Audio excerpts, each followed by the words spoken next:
Le vendredi 28 février 2025, c'était le lancement officiel de la campagne agricole saison B à Mbanzangongo, présidée par le vice-gouverneur Excellence Prosper Ntela, marquait une étape cruciale dans le développement agricole de la province du Congo central. Lors de cette cérémonie, le mot de bienvenue a été chaleureusement prononcé par l'administrateur territorial Willy Makumbani, qui a souligné l'importance de l'unité et de la collaboration entre les différents acteurs du secteur agricole.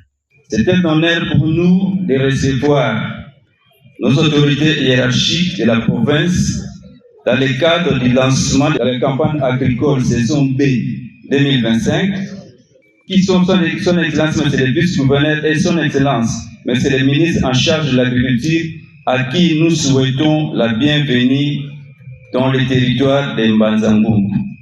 Le ministre provincial de l'agriculture, Fiston Lubaki, a ensuite fait un état des lieux de la production agricole dans sa province.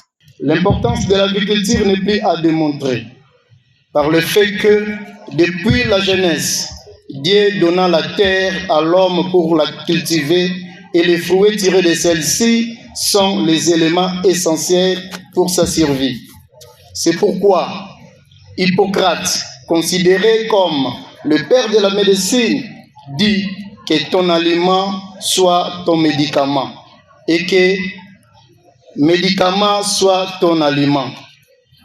À chacun de tirer les leçons qui en découlent et que donc, face aux aléas qui entourent l'agriculture aujourd'hui, doublé et c'est là phénomène du changement climatique, il faut à tout prix livrer aux ménages agricoles et aux opérateurs économiques agricoles des semences saines qui puissent non seulement résister au phénomène du changement climatique, mais aussi devant donner les résultats escomptés lors des moissons. Ces observations mettent à lumière les défis auxquels les agriculteurs sont confrontés, mais aussi les opportunités qu'ils peuvent saisir pour renforcer l'autonomie alimentaire et améliorer les rendements.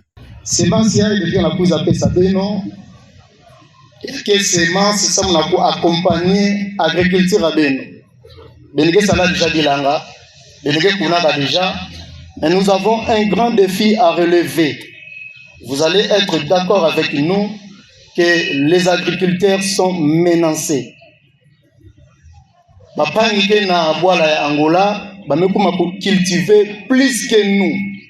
Les gouvernements manifestent un fort engagement à accroître la production agricole afin de regagner la position de leader régional et de rivaliser avec les pays voisins comme dans le passé.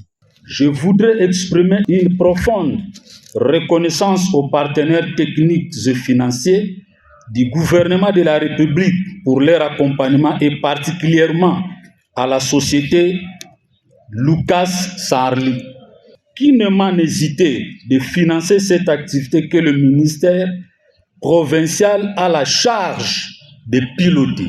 Ces efforts demandent une coordination efficace, un soutien accru aux agriculteurs et l'adoption des pratiques agricoles innovantes. L'agriculture représente un secteur économique majeur dans la plupart des pays du monde.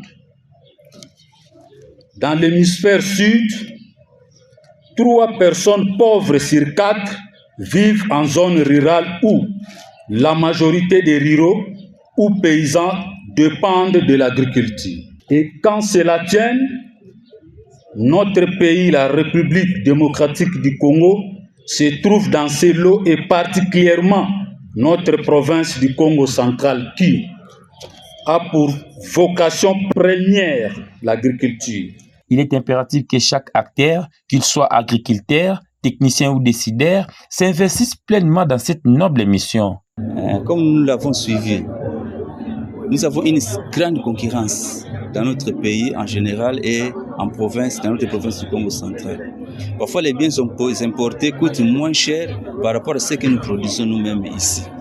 Alors, nous sommes là pour lutter contre ces phénomènes-là. Cette fois-ci, si la fois passée, il y a eu ces manœuvres, mais cette fois-ci, ça je vous rassure, je vais veiller à la distribution équitable de ces intrants agricoles qu'on vient de nous laisser dans le territoire de Mbanzangongo. Dans ma planification, d'ailleurs, c'est une information, un communiqué aussi, j'invite tous les chefs de secteur de mon territoire d'être ici ce lundi matin. À partir de 8 h, qu'ils soient ici au bureau, c'est là où nous allons distribuer ces semences d'une façon transparente. Ensemble, ils peuvent transformer les potentiels agricoles en succès tangible pour le Congo central et ses habitants.